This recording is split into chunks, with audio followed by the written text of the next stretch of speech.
orders ko na lumupa sa mga apartment sa likod, mga security guard sila.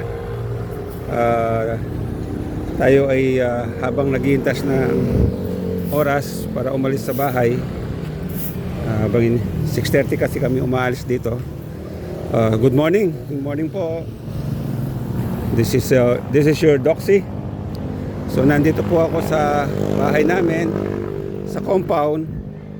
Linis-linis ng konti habang naghihintay ng oras para pumasok sa trabaho, para mabawasan yung basura. Ito yung mga umuupa namin. May business sila ng buko.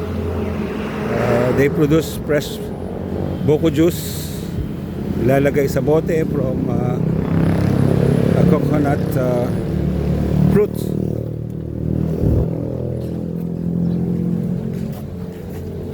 Ito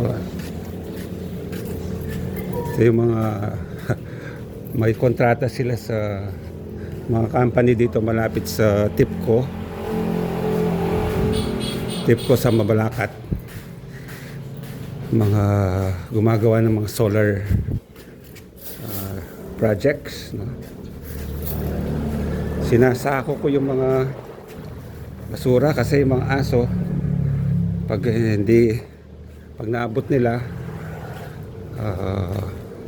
kinakalat, kinakalkal yung pwede nilang kainin. So ito po yung mga biyaya ng Diyos sa akin, sa aming pamilya. Apartment, unti-unti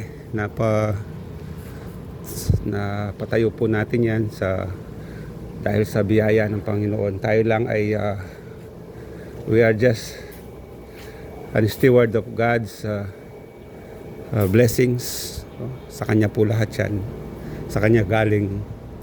So para hindi dumami ang kalat, unti-unti binabawasan, no? Bukas, araw ng basura, ilalabas ko itong mga napunong sako ng basura katulad nito. Ito po yung nang nagpapautap ka ng mga apartments, no? Pag hindi malinis sa bahay, sa paligid ng mga umuupa, ganyan po yung nangyayari. Kaya dapat maagap tayo sa paglilinis, pagbabawas, no?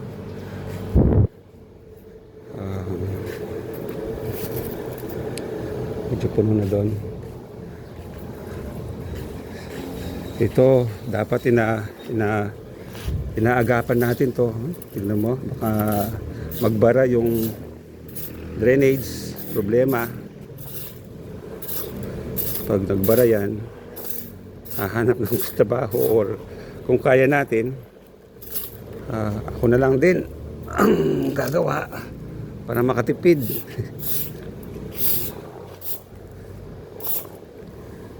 So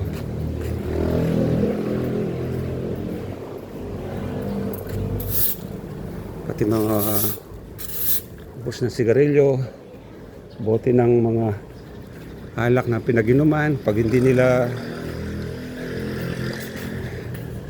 tinapon ng maayos, tayo magtatabi. Hello, anak siya ng umuupa sa number 3. Ano pangalan mo? Ganon. Bless ka sa akin.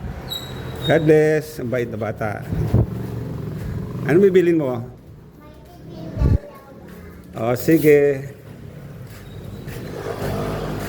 Ito, yung mga ganyan. Agapan na natin nang hindi ko mapalang hindi kumapalang ang basura.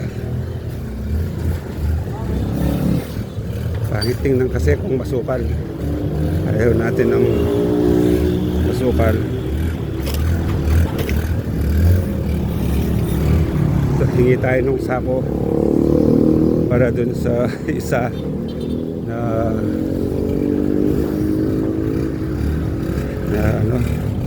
walang nakasabit na sabitan ng basura.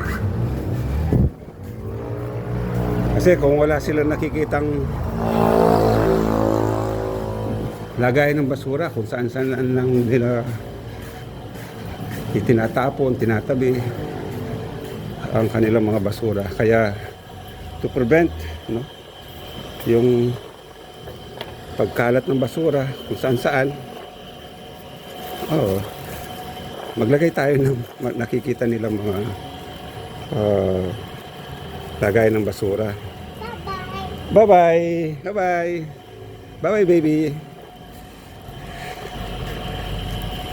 Ayun siya, doon siya sa nakatira sa number 3. Ito po ay matagal na bago naging ganito. It took so many years po, matagal na pag-iipon. Unti-unti sa awa ng Diyos may nagagawa, nabubuo. May mga dito mga hanggang 20 units na apartments at saka stalls na pwedeng upahan. So ito po yung nagiging other source of income ko para pang suporta sa mga gamot. Minsan nakakatulong din tayo sa mga kapatid, sa mga kamag-anak, paunti-unti kung may sobra. Napakabuti ng Diyos. Hindi po tayo niya pinababayaan. Pinuprovide niya lahat ng kailangan natin. Praise God po.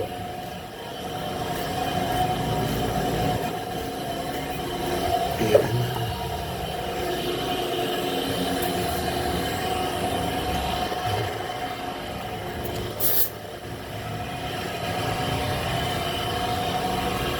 Ito po, may bagong labas. Kanina lang, katatanggal ko lang. Ang daming mga push na sigarilyo.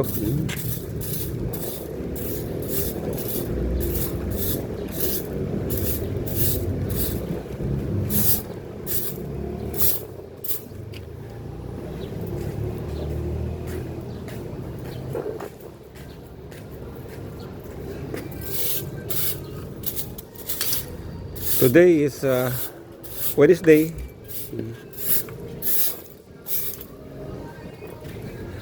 6:17 in the morning. Alis kami ni Arvin ng 6:30 dito sa bahay. Ihahatid ko siya sa school. Sa school niya, along the way naman. Kaya sabay po kaming umaalis. Tapos ako, ang school niya sa San Pablo, doon sa San Pablo, Magalang, Pampanga. Ang pangalan ng school niya ay Don Andres Luciano National High School. Tapos doon malapit na ang trabaho ko sa Pampanga State Agricultural University. Diretso na ako noon. I should be there before 7 o'clock in the morning.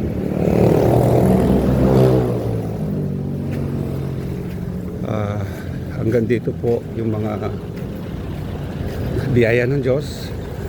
Ayan po, umuupa din po sila dito sa amin. Ito ang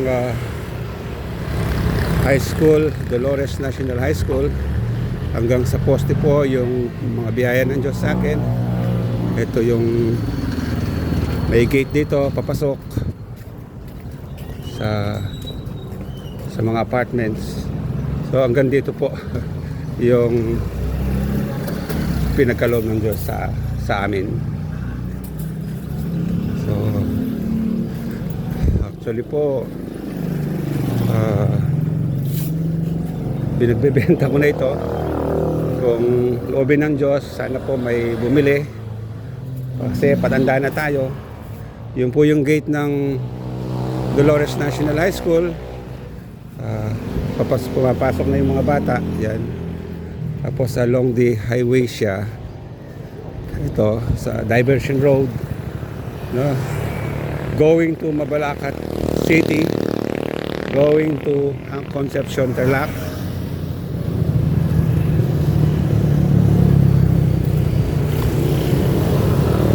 Ito po, umuupo ang mga ito sa amin.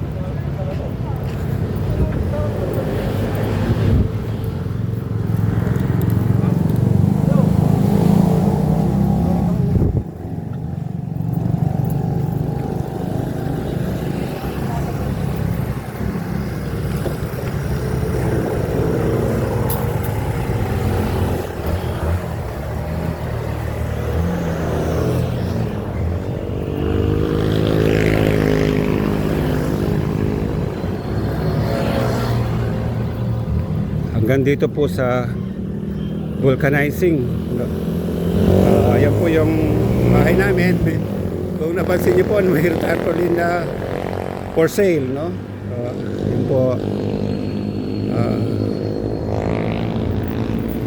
Ito, dati pong car wash ito. Kinonvert ko na siya sa apartment, kahit simple lang, basta kumikita.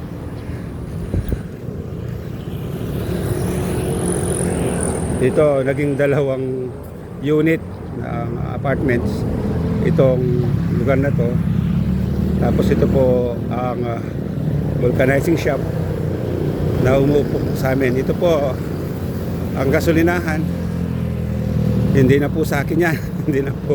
Sa iba na po. Iba na po may-ari. So hanggang dito lang po yung sa amin. Tayo lang ay caretaker ng Panginoon sa mga biyaya niya katulad nito. So salamat sa Diyos at may binibigay pa siyang kalakasan sa akin upang magawa ko pa ang mga gusto kong gawin. So sige po, bye-bye na. Ganda na po kami ni Arvin. Magsasapatos na lang ako nito at papasok na kami sa trabaho at idadaan ko siya sa kanyang school. Praise God. God bless po sa ating lahat. At this is your Doxy saying goodbye muna. Salamat po.